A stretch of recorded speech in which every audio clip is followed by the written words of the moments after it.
Well, everybody, welcome to day 4 of my Diet Coke Diaries, my Diet Coke challenge. Good news is I'm still on the wagon. Today, I wanted to talk about one of the reasons that I wanted to quit drinking Diet Coke and something I learned a little bit about recently, which is caffeine.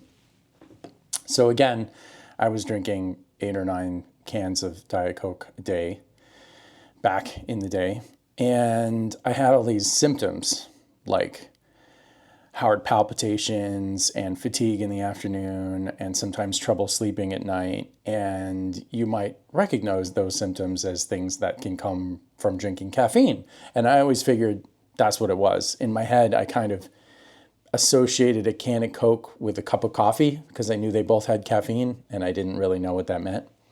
But I learned recently, when I started to investigate it a little more carefully, that actually a can of Diet Coke only has about a third the caffeine of a cup of coffee. It's 46 milligrams in a can of Diet Coke, and it's more like 140 milligrams in a normal cup of coffee.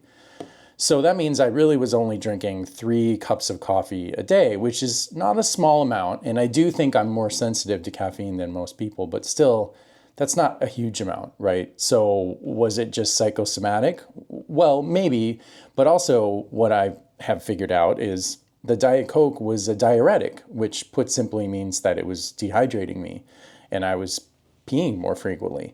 And that can cause a lot of the same symptoms, the heart palpitations, the fatigue in the afternoons.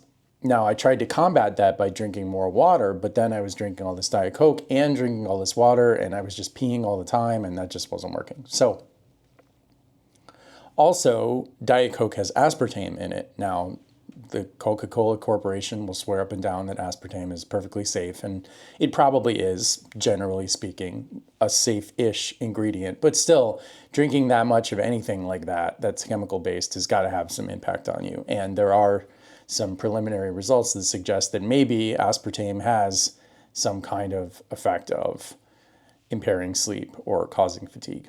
And definitely the problems with sleeping at night were because some of those cans of Coke, of Diet Coke, were happening. For example, at dinner, I would go out to dinner and I would drink probably the equivalent of 2 or 3 cans, 24, 36 ounces of Diet Coke. And that was often only a couple hours before I went to bed. So, of course, it was causing problems with my sleep. So anyway, just another thing to think about. There's not that much caffeine in Diet Coke, but there is some. And also, it's dehydrating and you've got the aspartame and nothing good can come of that. So yeah, that's it for today. It's day 4 of my journey. Things are still going great. And I'm looking forward to coming back to you tomorrow or the next day. Thanks.